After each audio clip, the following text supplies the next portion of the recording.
saya? Halo? Dengar, Dengar, bagus, Dengar, Romo. Pater. bagus, Dengar, Pater. bagus, Pak Pur. Oke, Ya, saya dengar selamat baik. dan selamat jumpa untuk kita sekalian. Baik, mari sebelum kita masuk dalam permenungan kita mohon undang Roh Kudus untuk hadir bersama kita. Dalam nama Bapa dan Putra dan Roh Kudus. Amin. Bapa yang Maha Kuasa dan Kekal, utuslah Roh Kudus untuk hadir menerangi hati dan budi kami, agar kami senantiasa siap mendengar sabdamu dan melaksanakan sabdamu.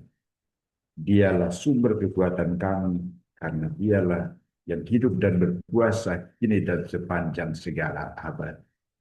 Amin. Tuhan bersamamu. Inilah Injil Tuhan menurut Matius. Dimuliakanlah Tuhan. Ketika Yesus dan murid-muridnya turun dari gunung, para murid bertanya kepadanya, mengapa ahli-ahli Taurat berkata bahwa Elia harus datang dahulu? Yesus menjawab, memang Elia akan datang dan memulihkan segala sesuatu. Dan aku berkata kepadamu, Elia sudah datang, tetapi orang tidak mengenal dia dan memperlakukannya menurut kehendak mereka. Demikian pula anak manusia akan menderita seperti mereka. Pada waktu itu mengertilah murid-murid Yesus bahwa ia berbicara tentang Yohanes Pembaptis. Demikianlah sabda Tuhan. Terpujilah Kristus. Baik Bapak Ibu Saudara-saudariku, keluarga besar yang saya kasihi dalam Tuhan kita Yesus Kristus. Selamat pagi semua dan selamat jumpa pertama dalam permenungan kita pada hari ini. Tema yang kita renungkan seperti yang sudah di-share-kan, Elia sudah datang tetapi orang tidak mengenal dia.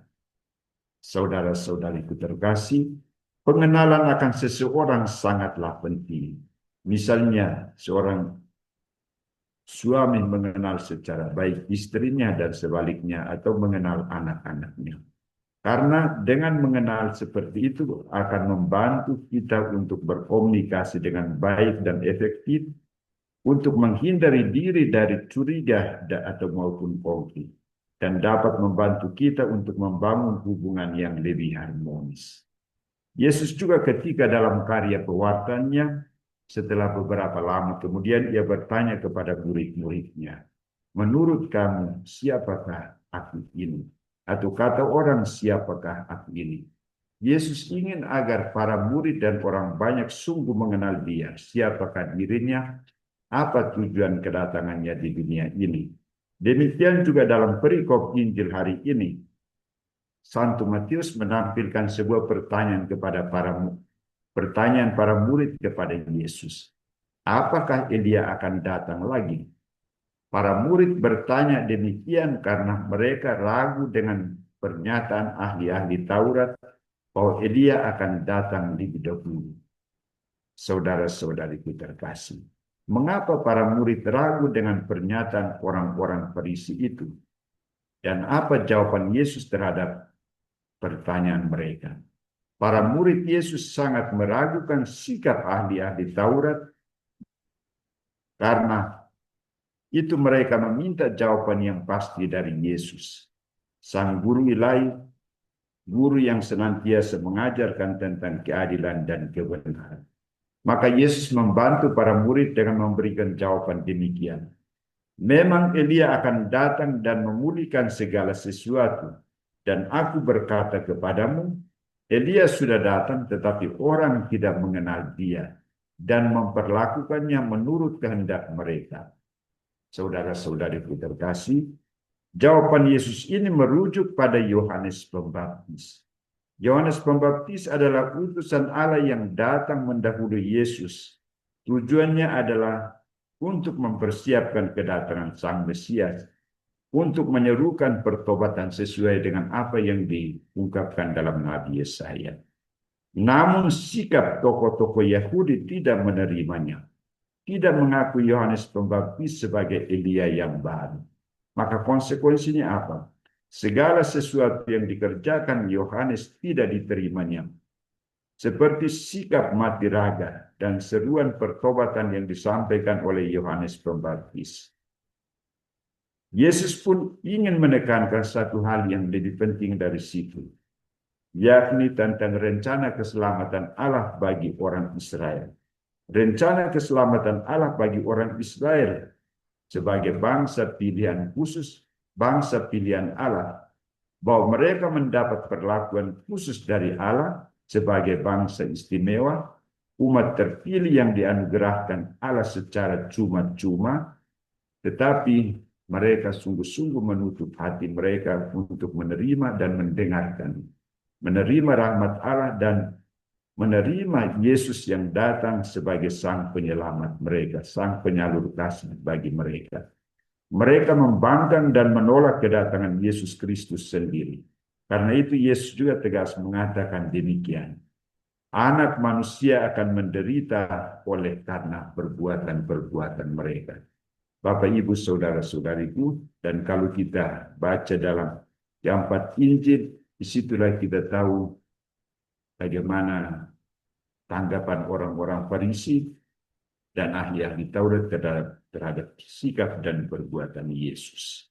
Segala sesuatu yang dikerjakan, baik perbuatan kasih, tindakan keadilan, tindakan penyelamatan, sungguh ditanggapi secara negatif oleh kelompok ini. Padahal kelompok ini sebenarnya adalah kelompok yang sungguh-sungguh harus dihormati, kelompok yang sungguh-sungguh menganggap diri sungguh beriman, orang baik, tetapi dalam sikap dan perbuatan mereka teristimewa terhadap Allah, mereka sungguh sangat bobrok di hadapan Allah.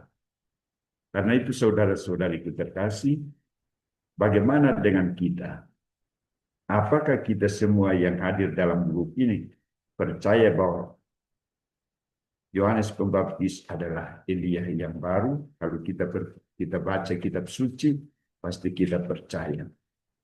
Apakah kita menerima sikap tapa dan seruan kenabian Yohanes Pembaptis? Bertobatlah sebab kerajaan Allah sudah dekat. Minggu lalu kita dengar sabda ini. Dan saya kira kita harus siap untuk menerima sikap tabah dan meneladani, mencontohi sikap tabah dari Yohanes Pembaptis dan menanggapi seruan pertobatannya. Bertobatlah sebab kerajaan Allah sudah dekat. Kalau kita bertobat, saya kira kita juga akan mengalami kebahagiaan. Kita juga akan mengalami sukacita bersama keluarga. Teristimewa dalam masa Advent ini. Apakah kita juga sering berpikiran negatif terhadap sesama, terhadap kaum keluarga, dan lebih khusus terhadap suami atau istri dan anak-anak kita? Kalau kita jujur, kadang-kala kita juga bersikap seperti itu, berpikiran negatif, curiga terhadap suami, curiga terhadap istri, dan juga mungkin curiga terhadap anak-anak kita. Negatif thinking. Saya kira saya juga sebagai imam juga kadang-kala bersikap seperti itu. Maka seruan pertobatan dari Yohanes Pembaptis maupun ajakan Yesus, kerajaan Allah sudah dekat, bertobatlah. Ini mungkin kita tanggapi dalam masa Advent ini. Karena itulah sikap orang-orang Farisi, sikap ahli-ahli Taurat. Jangan-jangan kalau kita tidak bertobat, kita juga akan dianggap sebagai orang Farisi dan ahli-ahli Taurat pada zaman modern ini atau di dalam grup ini. Maka mari kita menjauhkan diri dari sikap ini. Apakah kita memperlakukan orang lain secara baik dan benar, adil dan free kemanusiaan?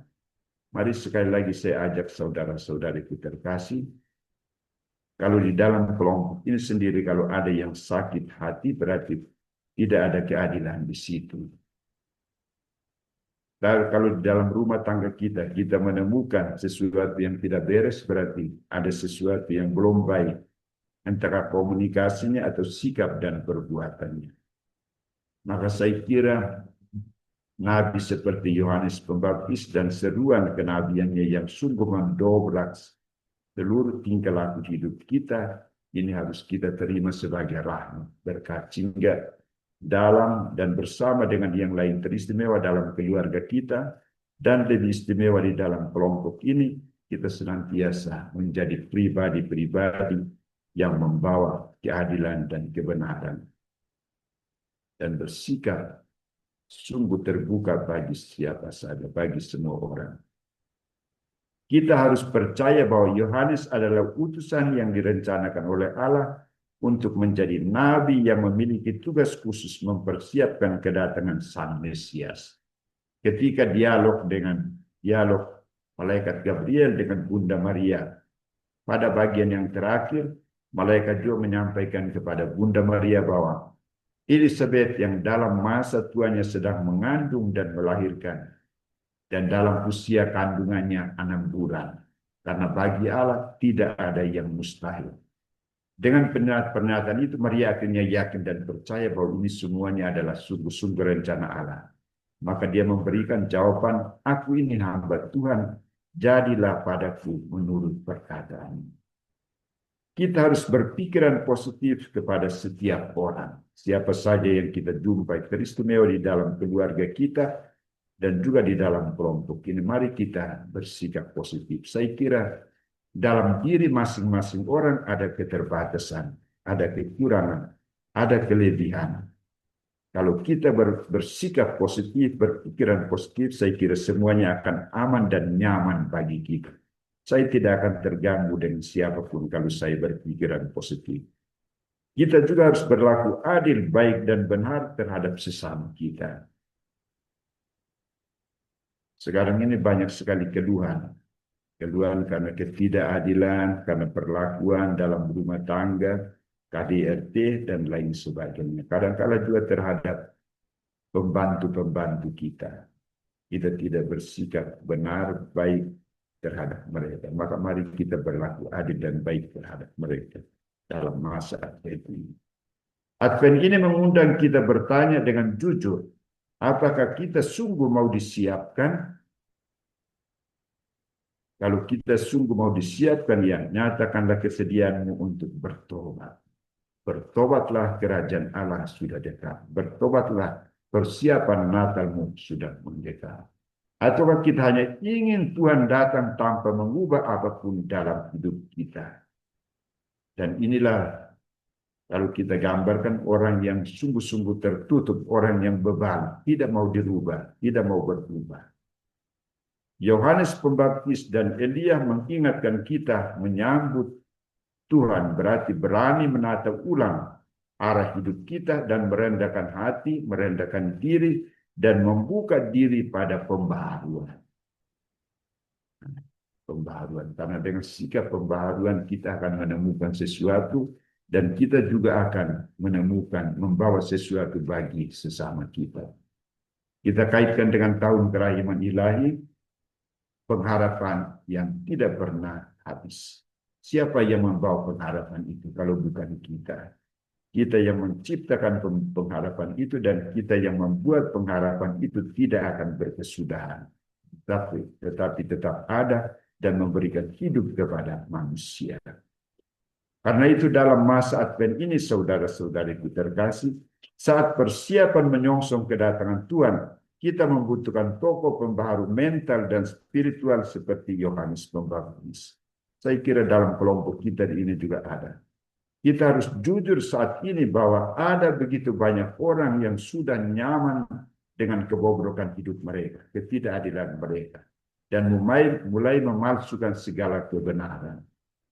Mereka akan menolak dan menentang dengan keras jika ada orang yang berjuang untuk menegakkan keadilan dan kebenaran. Orang yang tidak benar dan adil akan memandang kebaikan menjadi musuh terbesarnya, musuh bebuyutannya. Dan mereka pasti akan menolak. Moga-moga dalam kelompok kita ini tidak ada orang yang bersikap seperti ini. Tetapi senantiasa orang yang terbuka, orang yang memiliki hati untuk berbela rasa dan berbelas kasih.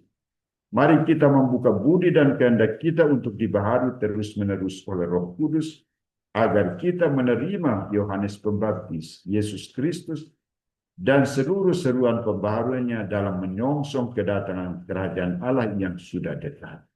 Mari kita tidak meniru sikap orang-orang yang menolak Yohanes, tetapi menjadi umat yang mau mendengar dan berubah. Sebab Dia yang akan datang adalah Allah yang ingin memulihkan kita, bukan menghancurkan kita, menyembuhkan kita, bukan menghakimi kita. Dan hanya dengan hati yang siap bertobat dan dibaharui, kita akan mampu mengalami kehadiran-Nya. Tuhan memberkatimu. Amin. Allah Bapa yang Maha Kuasa dan Kekal, kami bergembira karena kami telah mendengar dan merenungkan sabda-Mu. Kami memang sangat lemah dalam sikap dan tindakan kami, tetapi dengan kuasa Roh Kudus-Mu dan sikap kami yang terbuka untuk melaksanakan kehendak-Mu, kami akan menjadi pelaku-pelaku sabda-Mu pada saat ini. Maka utuslah Roh Kudus-Mu untuk senantiasa menyertai perjalanan hidup kami, karya pelayanan kami. Karena Dialah Tuhan dan pengantara kami kini dan sepanjang masa. Amin. Tuhan bersamamu dan bersama rohmu. Semoga saudara-saudariku sekalian, segala sesuatu yang kita rencanakan dan dalam hidup kita, teristimewa komunitas kita ini, senantiasa dilindungi, diberkati oleh Allah yang Maha Kuasa, Bapa dan Putra dan Roh Kudus. Amin. Dengan ini ibadah dan perlindungan kita sudah selesai. Syukur Syukur kepada Allah. Terima kasih.